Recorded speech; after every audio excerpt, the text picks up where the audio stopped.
Hi hello നമസ്തേ and welcome back to my channel. ഈ video ഞാൻ രണ്ട് സൺസ്ക്രീനിനെ പറ്റിയുള്ള റിവ്യൂ പറയാനായിട്ടാണ് ചെയ്യുന്നത്. ഇതെൻ്റെ സ്വന്തം പേഴ്സണൽ റിവ്യൂ ആണ് കേട്ടോ.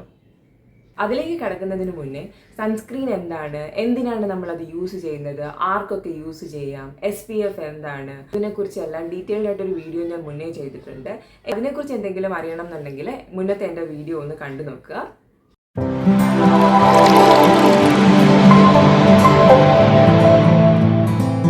ഈ രണ്ട് സൺസ്ക്രീനിൻ്റെയും റിവ്യൂ ആണ് നമ്മൾ ഇന്ന് ചെയ്യാൻ പോകുന്നത്. ആദ്യം മമാഅർത്തിൻ്റെ സൺസ്ക്രീനെ പറ്റി തന്നെ പറയാം. ഇതൊരു 50 ഗ്രാമിൻ്റെ പ്ലാസ്റ്റിക് ട്യൂബാണ്. ഇതിൻ്റെ പ്രൈസ് വന്നിട്ട് 349 റുപ്പീസ് ആണ്. ഇത് vitamin C daily glow sunscreen with vitamin C and turmeric എന്ന് എഴുതിയിട്ടുണ്ട്. Sun protection and glow and made safe, dermatologically tested, എല്ലാ സ്കിൻ ടൈപ്പിനും സ്യൂട്ട് ആവുന്നതാണ്.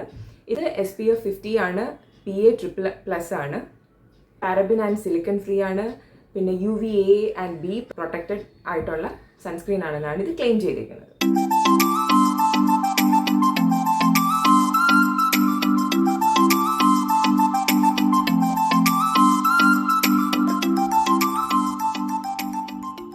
അത്ര ഈസി ആയിട്ട് അബ്സോർബ് ചെയ്യുന്നില്ല. ഇനി അക്വാലോജിക്കയുടെ സൺസ്ക്രീൻ നമുക്ക് എന്താണെന്നുള്ളത് നോക്കാം. അക്വാലോജിക്കയുടെ സൺസ്ക്രീൻ ഒരു പ്ലാസ്റ്റിക് ബോട്ടിൽ ടൈപ്പാണ്. ഇതൊരു 50 ഗ്രാമിൻ്റെതാണ്. ഇതിൻ്റെ പ്രൈസ് 399 റുപ്പീസ് ആണ് 50 ഗ്രാമിൻ്റെ ബോട്ടിലിന്.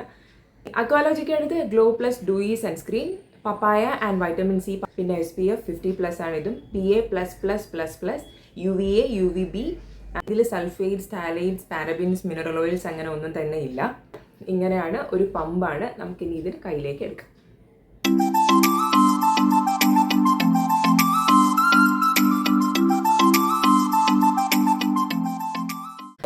മമാഅർത്തിൻ്റെ സൺസ്ക്രീനും അക്വാലോജിക്കയുടെ സൺസ്ക്രീനും ഇട്ട് കഴിഞ്ഞതിന് ശേഷമുള്ള എൻ്റെ ഒരു റിവ്യൂ പറയാം. മമാഅർത്തിൻ്റെ സൺസ്ക്രീൻ ആണെങ്കിൽ മുഖത്ത് ഇട്ട് കഴിയുമ്പം അബ്സോർബ് ചെയ്യാൻ കുറച്ച് ഒരു 2-3 മിനിറ്റ് കൂടുതലാണെങ്കിൽ കൂടി കുറച്ച് സമയം എടുക്കും. ഇത് ഒരു തിക്ക് ലോഷൻ ടൈപ്പാണ്. ആൻഡ് ദിസ് അക്വാലോജിക്കയുടെ ആണെന്നുണ്ടെങ്കിൽ വളരെ തിന്നായിട്ടുള്ളൊരു കൺസിസ്റ്റൻസിയിലുള്ള ഒരു സൺസ്ക്രീനാണ്. ഫ്രാഗ്രൻസ് വൈസ് രണ്ടും ഓക്കെ, സൂത്തിങ് ആയിട്ടുള്ളൊരു ഫ്രാഗ്രൻസ് ആണ്.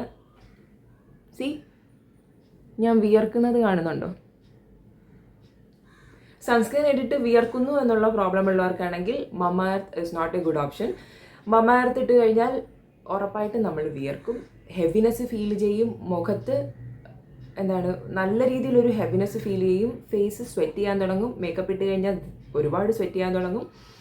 എന്നാൽ അക്വാലോജിക്കയുടെ സൺസ്ക്രീൻ ആണെന്നുണ്ടെങ്കിൽ ഒരു കൂളിംഗ് ഇഫക്റ്റ് ആണ്. ഇട്ട് കഴിഞ്ഞാൽ വിയർക്കുക അങ്ങനത്തെ പരിപാടികളൊന്നും തന്നെ ഇല്ല. ധൈര്യമായിട്ട് നിങ്ങൾക്ക് മേടിക്കാം. ആ പ്രോബ്ലം ആണെന്നുണ്ടെങ്കിൽ നിങ്ങൾക്ക് ധൈര്യമായിട്ട് മേടിക്കാൻ പറ്റുന്ന ഒരെണ്ണമാണ്. കൂളിംഗ് ഇഫക്റ്റ് ആണ്. I M again telling you. ഇട്ട് കഴിഞ്ഞാൽ നമ്മളൊന്നും ഇട്ടിട്ടില്ലാത്ത പോലത്തെ ഒരു ഫീലാണ്. എന്ന് വെച്ചാൽ രണ്ട് സൺസ്ക്രീനും എല്ലാ സ്കിൻ ടൈപ്പിനും സ്യൂട്ടബിൾ ആണ്. എൻ്റെത് ഡ്രൈ ആണ്, എക്സ്ട്രീംലി ഡ്രൈ സ്കിൻ ടൈപ്പാണ് എൻ്റെത്. അക്വാലോജിക്കയുടെ സൺസ്ക്രീനാണ് ഞാൻ ഇപ്പോൾ യൂസ് ചെയ്യുന്നത്. നിങ്ങൾക്ക് എക്സ്ട്രീം ഡ്രൈ സ്കിന്നുകാർക്കും എല്ലാ സ്കിൻ ടൈപ്പുകാർക്കും യൂസ് ചെയ്യാൻ പറ്റുന്ന ഒരു സൺസ്ക്രീനാണ് അക്വാലോജിക്കയുടെ സൺസ്ക്രീൻ. അങ്ങനെ ഓയിലി ഒന്നും ആക്കുന്ന പോലത്തെ ഒരു ഇതല്ല. ഞാൻ ഈ അക്വാലോജിക്ക ഇട്ട ഭാഗത്ത് കൈ ഇങ്ങനെ വീശുമ്പോൾ നല്ലൊരു സുഖമുള്ളൊരു തണുപ്പ് എനിക്ക് ഫീൽ ചെയ്യുന്നു. പക്ഷേ അതേപോലെ ഇപ്പുറത്തെ സൈഡിൽ എനിക്ക് ഒന്നും ഫീൽ ചെയ്യുന്നില്ല. ഞാനിതിനെ മോശമാണ് അല്ലെങ്കിൽ എന്നൊന്നും അല്ല പറയുന്നത്. But still I M telling you, comparing these two, this is the best. ഞാൻ ഇത് രണ്ടിലും ഏതാണ് പ്രിഫർ ചെയ്യുന്നതെന്ന് ചോദിച്ചാൽ ഒബ്വിയസ്ലി ഞാൻ ഇതാണ് പ്രിഫർ ചെയ്യുന്നത്. കാരണം എൻ്റെ പ്രോബ്ലങ്ങൾ എനിക്ക് റിസോൾവ് ചെയ്ത് തന്നിട്ടുള്ളത് ഈ സൺസ്ക്രീനാണ്. നിങ്ങൾക്ക് എൻ്റെ വീഡിയോ ഇഷ്ടപ്പെട്ടിട്ടുണ്ടെന്നുണ്ടെങ്കിൽ വീഡിയോയ്ക്ക് ലൈക്ക് ചെയ്യുക, കമൻറ്റ് ചെയ്യുക. എന്തെങ്കിലും ഡൗട്ട് ഉണ്ടെങ്കിലും നിങ്ങൾക്ക് കമൻറ്റ് ചെയ്യാം. ആൻഡ് ചാനൽ സബ്സ്ക്രൈബ് ചെയ്യുക. Thanks for watching. Bye bye.